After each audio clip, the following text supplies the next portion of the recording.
নবীর পবিত্র জীবনী ইতিহাসের প্রথম অধ্যায় 40 বছরের, এটা নবীর জন্য নবুয়তের দলিল কিভাবে।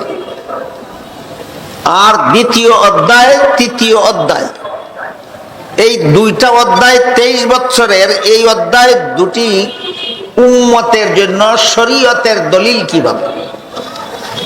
রাসূল করিম সাল্লাল্লাহু আলাইহি ওয়াসাল্লামের জন্ম থেকে একাধারে 40 বছর পর্যন্ত নবীর কাছে আল্লাহ ওহী পাঠাননি, কোনো নির্দেশ নবীর কাছে আসেনি। নবীকে আল্লাহ বলেননি মানুষকে কালেমার দাওয়াত দিন, মানুষকে ইসলামের দাওয়াত দিন, মানুষকে নামাজ রোজা ইবাদত বন্দেগীর দাওয়াত দিন।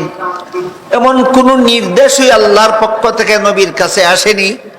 শুধুমাত্র একাধারে 40 বছর পর্যন্ত মানুষের সমাজে বসবাস করার ব্যবস্থা করে দিয়েছে, যেন 40 বছরের জীবন ইতিহাসের দ্বারা মানুষ নবীর নবুয়তের দলিলগুলি চিনে নিতে পারে এবং মানুষ, সমাজের মানুষ যেন বুঝে নিতে পারে যে তার মতো মহা সত্যবাদী মানুষ জগতে আর দ্বিতীয় জন হতে পারে না।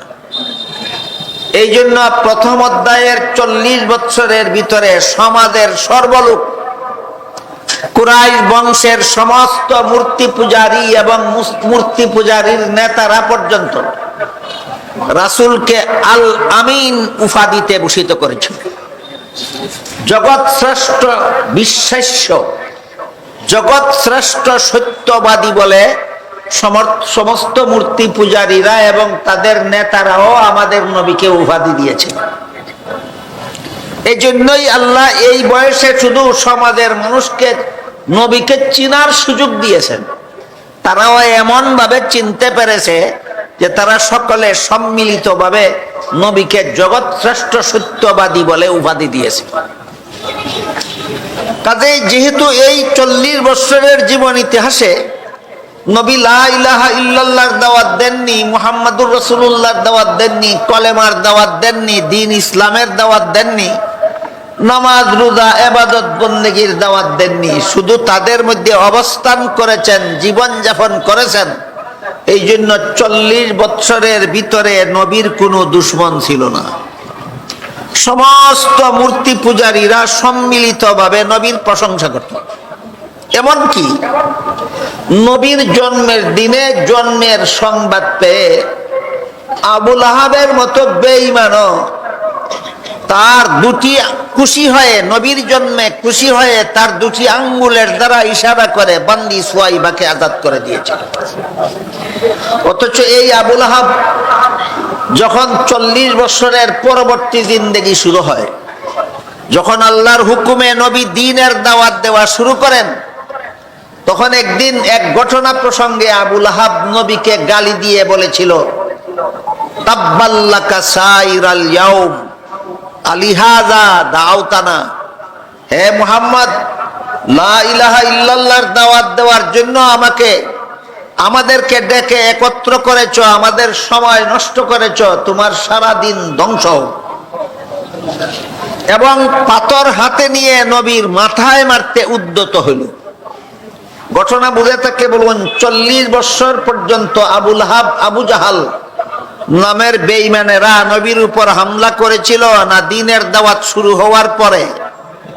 দ্বীনের দাওয়াত শুরু হওয়ার পরে। এটা নবীর ওয়ারিসদের একটা উত্তরাধিকার।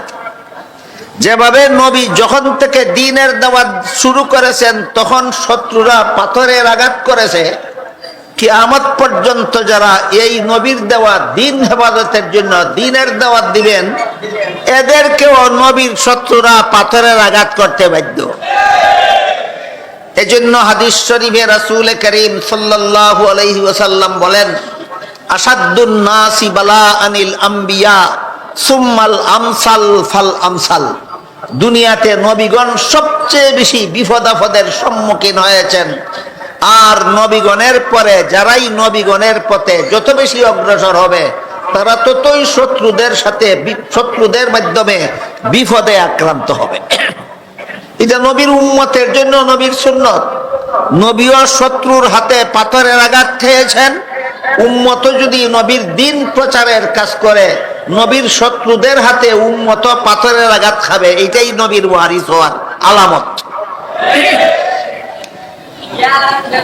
এই আবু লাহাব যিনি যে নবীর জন্মের দিন খুশি হয়ে বান্দি আজাদ করে দিয়েছিল, সে যখন নবী দ্বীনের দাওয়াত দেওয়া শুরু করলেন, পাথর হাতে নিয়ে নবীর মাথায় মারতে উদ্যত হল আর বলতে লাগলো, তাব্বাল্লাকা সাইরাল ইয়াউম আলিহাযা দাউতানা। হে মুহাম্মদ, এই কাজের জন্য আমাদেরকে ডেকে সময় নষ্ট করলে তোমার সারা দিন ধ্বংস হোক। প্রতিবাদে আল্লাহ পবিত্র কুরআনের সূরা লাহাব নাযিল করে বলেন, তাব্বাত ইয়াদা আবি লাহাবি ওয়া তাব্বা। আমার নবীর সারা দিন ধ্বংস হবে না, আবু লাহাবের ইহকাল পরকাল ধ্বংস হবে। মা আগনা আনহু মালুহু ওয়া মা কাসাব। আবু লাহাবকে ধ্বংসের হাত থেকে তার সম্পদ এবং সন্তান কেউই রক্ষা করতে পারবে না। সায়াসলা নারান যাতা লাহাব। আবু লাহাবকে জাহান্নামের শিখাময় আগুন দিয়ে জ্বালিয়ে চিরকাল শাস্তি দেওয়া হবে। তাহলে নবীর সাথে আবু লাহাবের বিরোধ ছিল জন্মের দিন না 40 বছর পর? 40 বছরের ভিতরে বিরোধ সৃষ্টি হইল না কেন? দ্বীনের দাওয়াত দিছেন না, এই জন্য আবু লাহাব আবু জাহালদের কোন শত্রুতামি নবীর সাথে 40 বছর পর্যন্ত ছিল না। যখন 40 বছর পরে আল্লাহর হুকুমে দ্বীনের দাওয়াত দিতে বের হলেন, তখন ওই এরা শত্রু হয়ে নবীর উপর আঘাত করা শুরু করল। এইরকম দ্বিতীয় অধ্যায় সিরাতুন নবীর দ্বিতীয় অধ্যায় 13 বছরের মক্কি জিন্দেগিতে একবার নবী মক্কা শরীফ থেকে কয়েক মাইল দূরে তায়েফ গেলেন, তায়েফের বাসিন্দাকে দ্বীনের দাওয়াত দেওয়ার জন্য। তায়েফের বাসিন্দারা নবীর দাওয়াত তো গ্রহণ করলই না, বরং নবী নিরাশ হয়ে মক্কার পথে ফিরার সময় পিছন দিক থেকে দল বেঁধে বৃষ্টির মতো পাথরের ঢল নিক্ষেপ করলো নবীর শরীরের উপর। শত্রুদের পাথরের ঢিলের আঘাতে আঘাতে নবীর শরীর জখম হয়ে রক্তে লাল হয়ে গেল।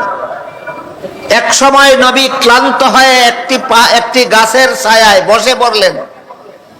আল্লাহ পাক রব্বুল আলামিন সাথে সাথে জিবরিল ফেরেশতাকে নবীর কাছে পাঠালেন।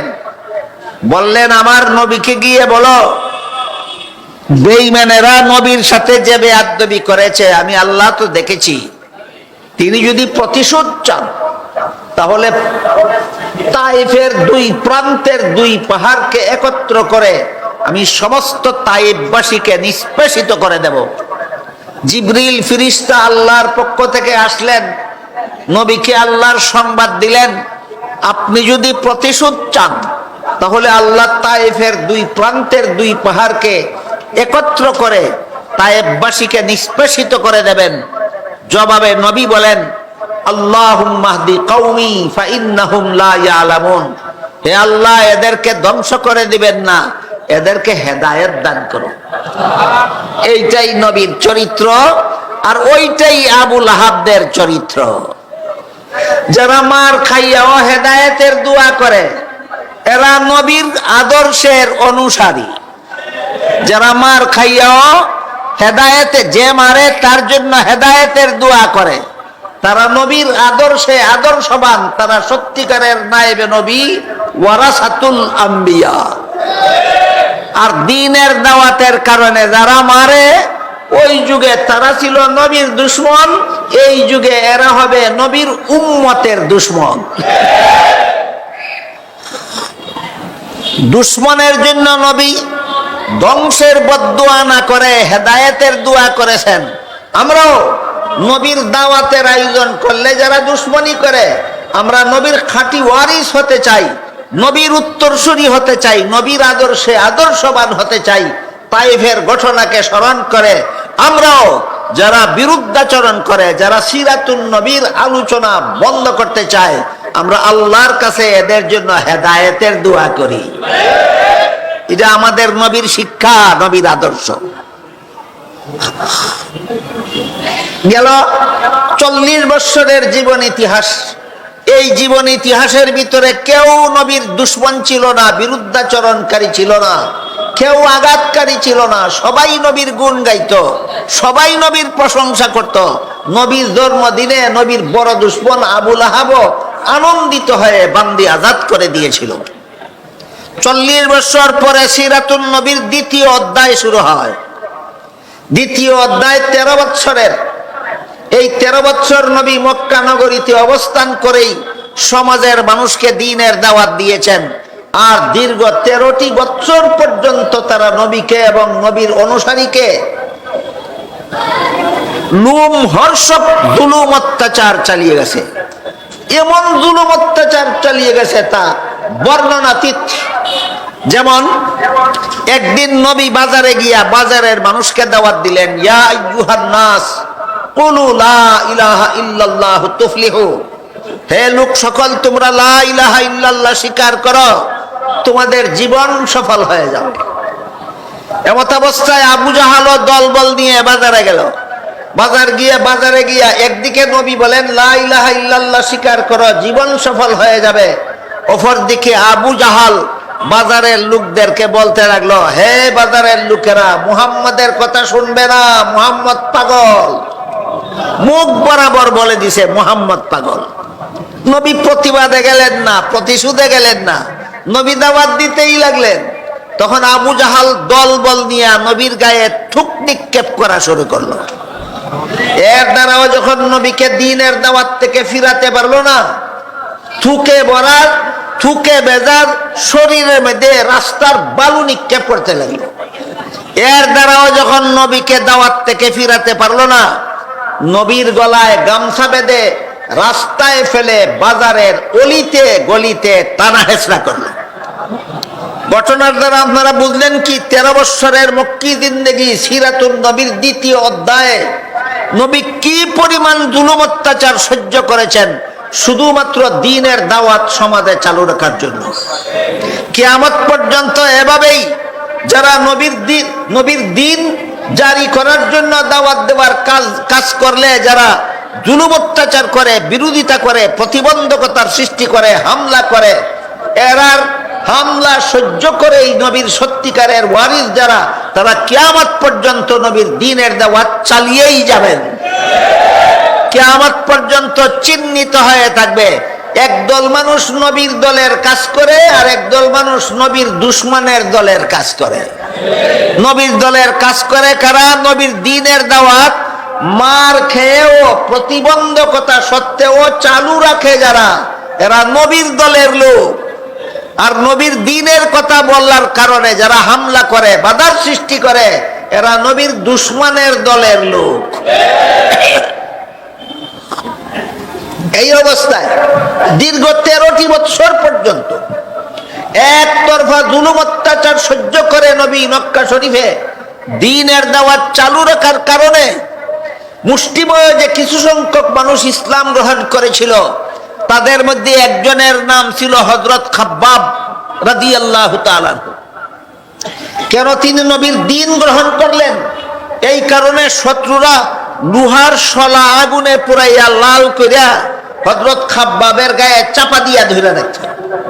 চিন্তা করে দেখেন, নবীর দ্বীন গ্রহণ করার কারণে শত্রুরা কি পরিমাণ জুলুম অত্যাচার করেছিল।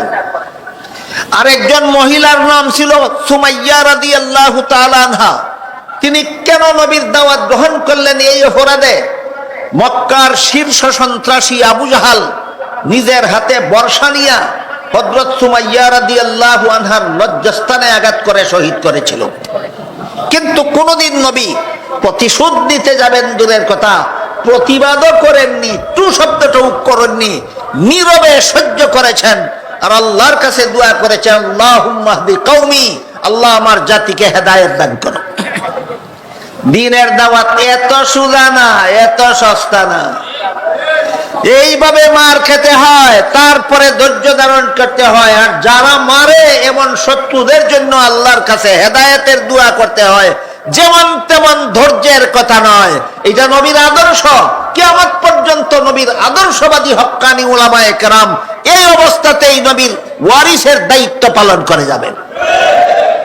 দীর্ঘ 9 বছর, দীর্ঘ 13 বছর এইরকম জুলুম অত্যাচার সহ্য করার পর এক সময় আল্লাহ হুকুম দিলেন, আর জুলুম অত্যাচার সহ্য করার দরকার নাই, আপনি আপনার অনুসারীদেরকে নিয়ে মক্কা শরীফ থেকে হিজরত করে মদিনা শরীফ চলে যান। আল্লাহর হুকুমে নবীর অনুসারী মুসলমানদেরকে নিয়ে মক্কা শরীফ থেকে 500 কিলোমিটার উত্তরে মদিনা শরীফ চলে গেলেন। মদিনা শরীফ চলে যাওয়ার পরে সেখানে আরো 10 বছর জীবন যাপন করলেন। কোরআন নাজিল শুরু হওয়ার আগের 40 বছর নবীর জন্য নবুয়তের দলিল। কোরআন নাজিল শুরু হওয়ার পর থেকে আরো 13 বছরের মক্কি জিন্দেগি, যে জুলুম অত্যাচার সহ্য করেও নবীর আদর্শের অনুসারী হওয়ার শিক্ষা। আর হিজরত করে মদিনা শরীফ যাওয়ার পর সন্ত্রাস দমনের ব্যবস্থা আল্লাহ নবীকে শিক্ষা দিলেন। ইসলামের জিহাদ বিধান, এটা হলো সন্ত্রাস দমনের চূড়ান্ত ব্যবস্থা। সিরাতুন নবীর 3 অধ্যায়ের 3টা বৈশিষ্ট্য। প্রথম অধ্যায় 40 বছরের নাম কাবলান নবুয়ত, দ্বিতীয় অধ্যায় 13 বছরের নাম মক্কি জিন্দেগি, তৃতীয় অধ্যায় 10 বছরের নাম মাদানী জিন্দেগি। প্রথম অধ্যায়ের বৈশিষ্ট্য হলো নবীর জন্য নবুয়তের দলিল।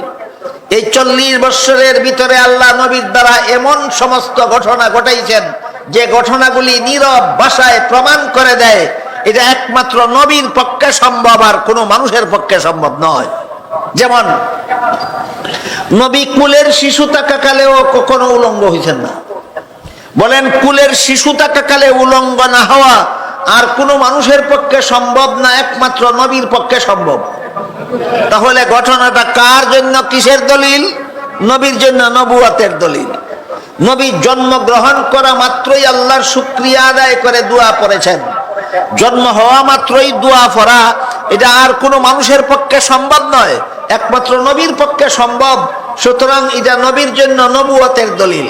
নবী মায়ের গর্ভ থেকে খতনাকৃত অবস্থায়, নার কাটা অবস্থায় ভূমিষ্ঠ হয়েছিলেন, এটাও আর কোনো মানুষের পক্ষে সম্ভব নয়, একমাত্র নবীর পক্ষে সম্ভব।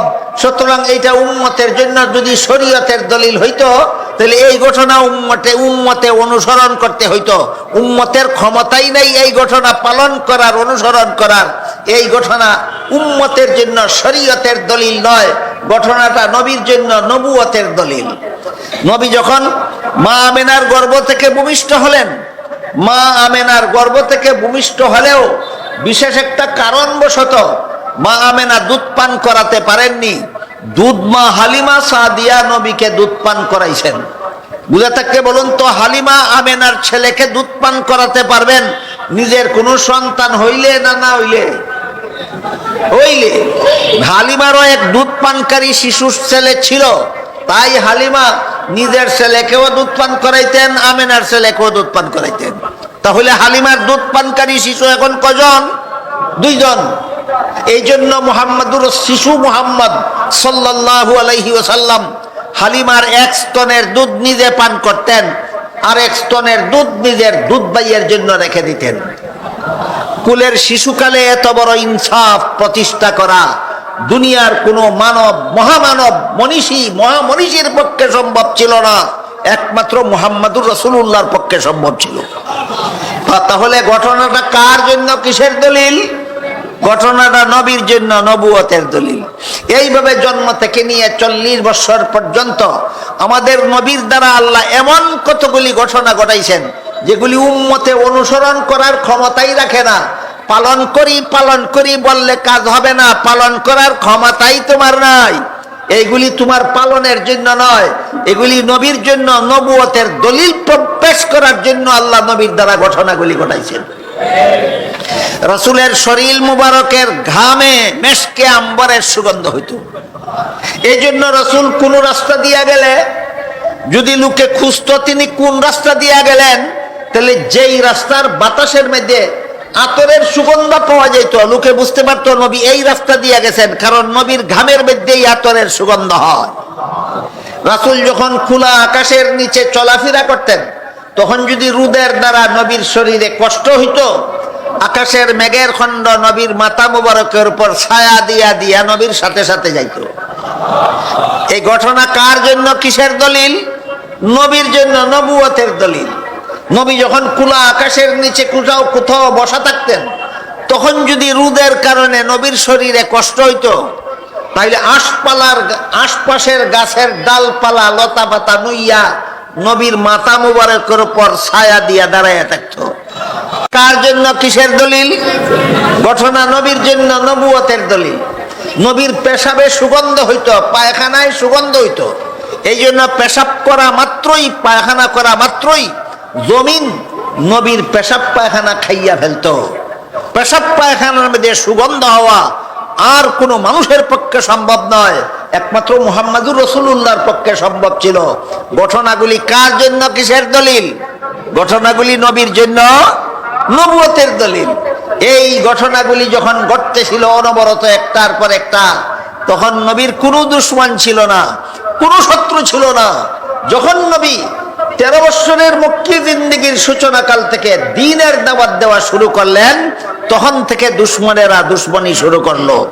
এতদিন দুশমনি করে না কেন? এখন এতদিন নবীর তরিকা মানার কোনো প্রশ্ন ছিল না, শুধু নবীর গুণ গাইলেই হইতো। এখন দুশমনি করে কেন? এখন শুধু মুখের দ্বারা নবীর গুণ গাইলে চলে না, এখন নবীর তরিকা পালন করতে হয়। এই জন্য এতদিনের বন্ধুরা এখন থেকে শত্রুতে পরিণত হইল। কাজেই আমরাও যদি এমন হই যে নবীর গুণ যারা গায় এদেরকে খুব ভালো পাই, আর নবীর তরিকার কথা যারা বলে তাদের বিরুদ্ধে বিদ্রোহ শুরু করি, বিরুদ্ধাচরণ শুরু করি, প্রতিবন্ধকতা শুরু করি, এটা মুমিন মুসলমানের চরিত্র নয়, যে আবুল আহাব আবু জাহালদের চরিত্র। তাইলে তাদের মধ্যে আর আমার চরিত্রের মধ্যে ব্যবধান হইল কি? তাদের চরিত্রে আর আমার চরিত্রে ব্যবধান থাকতে হবে। আমরা যেমন ভাবে 40 বৎসরের কাবলান নবুয়ত, 40 সিরাতুন নবীর প্রথম অধ্যায়ে যেভাবে আমরা নবীর অলৌকিকতার বিশ্বাসী, নবীর অলৌকিকতা স্বীকার করি, ঠিক তেমনি ভাবে 13 বৎসরের মক্কি জিন্দেগিতে যখন নবী তার আদর্শ মানার দাওয়াত দিতে লাগলেন, তখন আমরা নবীর আদর্শকে জীবনের সর্বক্ষেত্রে বরণ করে নেওয়ার, পালন করে নেওয়ার জন্য প্রস্তুতি গ্রহণ করি, যে সত্যিকার নবীর উম্মত হওয়ার আলামত। তাই আল্লাহ পবিত্র কোরআনে বলেন, লাকাদ কানা লাকুম ফি রাসূলিল্লাহি উসওয়াতুন হাসানা লিমান কানা ইয়ারজুল্লাহা ওয়াল ইয়াউমাল আখিরা ওয়া যাকারাল্লাহা কাসীরা। অবশ্যই আল্লাহর রাসূলের মধ্যে রয়েছে তোমাদের জন্য উত্তম আদর্শ। আদর্শ বলতে তার কথাবার্তা, কাজ কর্ম তোমরা অনুসরণ করো, অনুকরণ করো। বলুন, নবীর কথাবার্তা কাজকর্ম উম্মতের জন্য অনুসরণীয় কিনা, উম্মতের জন্য অনুকরণীয় কিনা? 40 বৎসরেরটা না 40 বৎসরের পরেরটা? 40 বৎসরেরটা নয়, 40 বৎসরেরটা উম্মতের জন্য অনুসরণীয়, অনুকরণীয় ছিল না, সেটা ছিল নবীর জন্য নবুয়তের দলিল।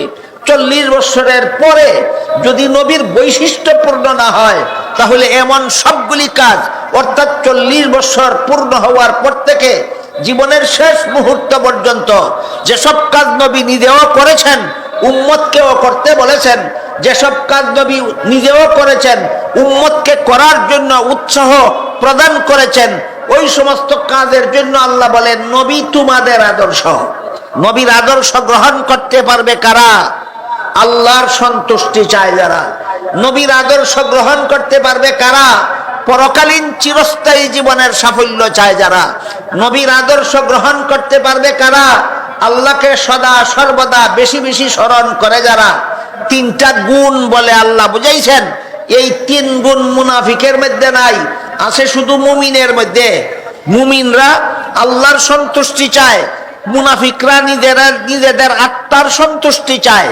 মুমিনরা পরকালীন চিরস্থায়ী জীবনের সাফল্য চায়, মুনাফিকরা দুনিয়ার ক্ষণস্থায়ী জীবনের সাফল্য চায়। মুমিনরা সদা সর্বদা আল্লাহকে স্মরণ রাখে, মুনাফিকরা নামে মাত্র আল্লাহকে স্মরণ করে। এই জন্য আয়াতের ব্যাখ্যায় মুফাসসিরিনে কেরাম লিখেছেন যে 3টা গুণের কথা আল্লাহ উল্লেখ করেছেন, এই 3 গুণ মুমিনের মধ্যে থাকে, মুনাফিকের মধ্যে থাকে না।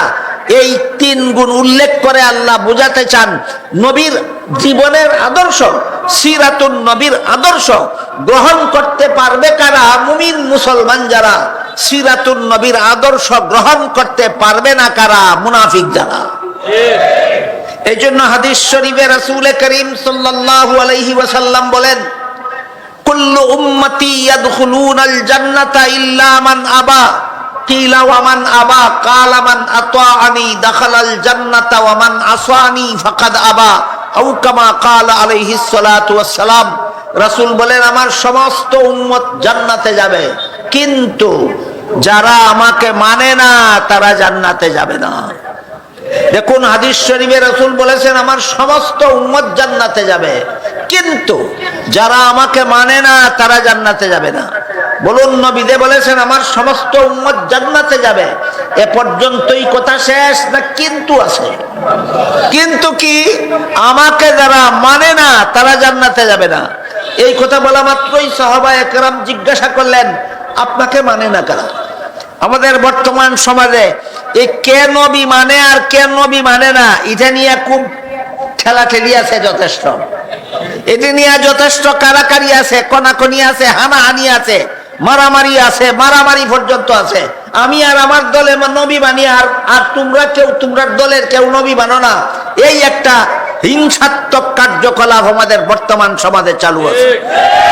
কাজেই কে নবী মানে আর কে নবী মানে না, যে তোমার কথায় সাব্যস্ত হবে না, আমার কথায় সাব্যস্ত হবে না। আজ থেকে 1300-1400 বছর আগে সাহাবায়ে কেরাম নবীকে সাথে সাথে জিজ্ঞাসা করেছিলেন নবী আপনাকে মানে না কারা? নবী জবাবে বলে দিয়েছিলেন আমার তরিকা মানে যারা আমাকে মানে তারা, আমার সাথে জান্নাতে যাবে তারা। আমার তরিকা যারা মানে না তারা আমাকে মানে না, তারা জান্নাতে যাবে না। বলুন কে নবী মানে আর কে নবী মানে না নতুন ভাবে ফয়সালা করতে হবে না? নবী 1500 বছর আগে ফয়সালা দিয়ে গেছেন, 1500 বছর আগে, প্রায় 1500 বছর আগে নবী নিজে পবিত্র জবান মুবারকের দ্বারা ফয়সালা দিয়ে গেছেন। আমার জীবন আদর্শ গ্রহণ করে যারা আমাকে মানে তারা আমার সাথে জান্নাতে যাবে তারা। আমার জীবন আদর্শ যারা মানে না তারা আমাকে মানে না, আমার সাথে জান্নাতে যাবে না। কাজেই মুসলমানের জীবনের প্রতিটি ক্ষেত্রে নবীর আদর্শ আছে। মুসলমানের জীবনের প্রত্যেকটা কাজকর্মের মধ্যে নবীর আদর্শ আছে, যেগুলিকে এক কথায় নবীর সুন্নত বলা হয়। সিরাতুন নবীর আদর্শ মানে নবীর সুন্নত।